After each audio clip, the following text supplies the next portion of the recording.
Hi friends, இன்னைக்கு நம்ம Andhra style கடலை சட்னி எப்படி செய்யலாம்னு பார்க்கலாம். வீடியோக்குள்ளே போகிறதுக்கு முன்னாடி நம்ம சேனலை சப்ஸ்கிரைப் பண்ணிடுங்க. இது செய்கிறதுக்காக ஒரு கடாயில் 2 டீஸ்பூன் எண்ணெய் சேர்த்துக்கிறேன்.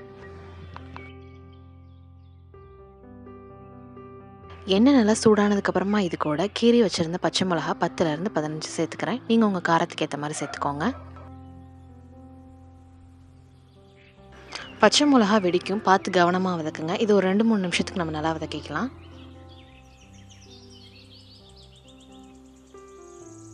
இந்த அளவுக்கு வதக்கினதுக்கப்புறமா இதை நம்ம ஆஃப் பண்ணி ஆற வச்சிடலாம். இப்போ ஒரு மிக்ஸி ஜாரில் நம்ம வதக்கி வச்சுருந்த பச்சை மிளகாய் சேர்த்துக்கலாம். கூடவே வறுத்த நிலக்கடலை 1 கப் சேர்த்துக்கிறேன். இது கூடவே 1 கப் பொட்டுக்கடலை சேர்த்துக்கிறேன். அடுத்ததாக இது கூட ரஃபாக சாப் பண்ணி வச்ச ஒரு பெரிய வெங்காயம் சேர்த்துக்கிறேன். இது கூடவே கொஞ்சமாக கொத்தமல்லி இலை,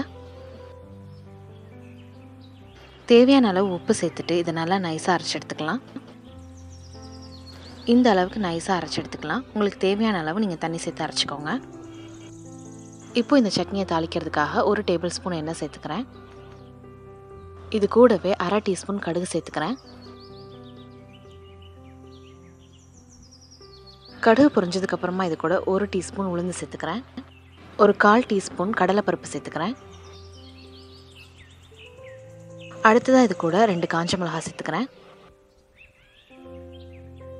ஒரு கொத்து கருவேப்பிலை இலை சேர்த்துட்டு இதை நல்லா செவக்க வறுத்து எடுத்துக்கலாம்.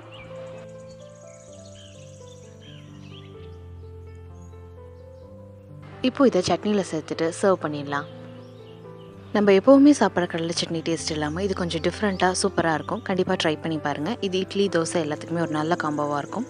இந்த வீடியோ பிடிச்சிருந்தா லைக் பண்ணுங்கள், கமெண்ட் பண்ணுங்கள், ஷேர் பண்ணுங்கள். மறக்காமல் நம்ம சேனலை சப்ஸ்கிரைப் பண்ணுங்கள். பாய்.